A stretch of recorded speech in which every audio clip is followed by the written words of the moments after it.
When the blinding first occurred, I thought I was the only individual affected. I was sitting at my desk working on a school paper, and in an instant, everything went black. I cried out to my parents in fear and confusion, but their response echoed my own. They too couldn't see. Soon we learned the entire world had fallen victim to this darkness. Interestingly, animals didn't seem to be affected, just humans.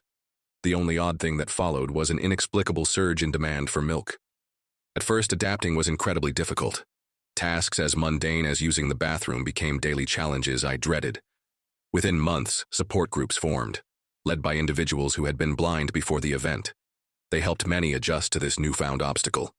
Remarkably, the world didn't stop moving. Major changes, like new transportation methods and workplace standards, were made. Despite it all, we pulled through. It's been 2 years since the blinding, and sometimes, I almost forget it happened. I was taking a short walk to the store to get groceries. For some reason, I'd developed a near dependency on milk. I gripped the door handle to the small store and pushed it open. A bell jingled as I entered. "Hello, let me know if you need help finding anything," a voice said. "Thanks, Dave, I will," I responded. "Hey, John, how have you been?" he asked with enthusiasm. With slow steps, I felt along the braille labels, searching for my items. "Pretty much the same," I replied with a chuckle. My hand touched something cold. Finally, the milk. As I opened the door, I caught my reflection in the cooler's window. For the first time in 2 years, I could see. I stared, unsure how to react. My eyes filled with moisture as I noticed writing on the glass. In my excitement, I hadn't even seen it at first. The message was scrawled across the interior in black. "Don't tell them you can see." My heart raced. What does that mean? Who are they? I glanced toward the counter and froze. The figure standing behind the counter wasn't Dave. My stomach dropped. It had Dave's voice, but the being was something else entirely. Over 6 feet tall, grotesque, and eldritch. Its dark brown skin was moist, riddled with tiny openings. It had no clothes. Its arms were long and ended in disturbingly human hands.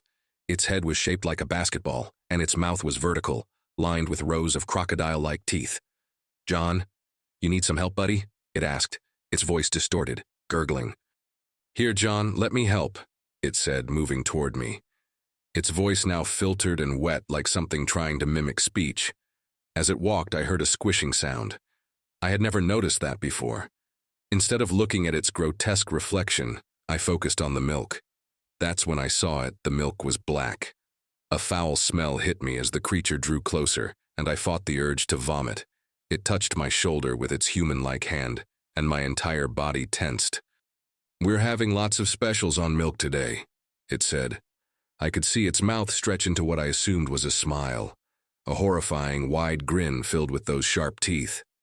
Its presence, the stench, the black milk, all of it overwhelmed me. For the first time since the blinding, I realized the truth. Whatever had happened to us, it wasn't just darkness. And maybe, just maybe, the real reason for the milk's surge in popularity was far more sinister than we'd ever imagined.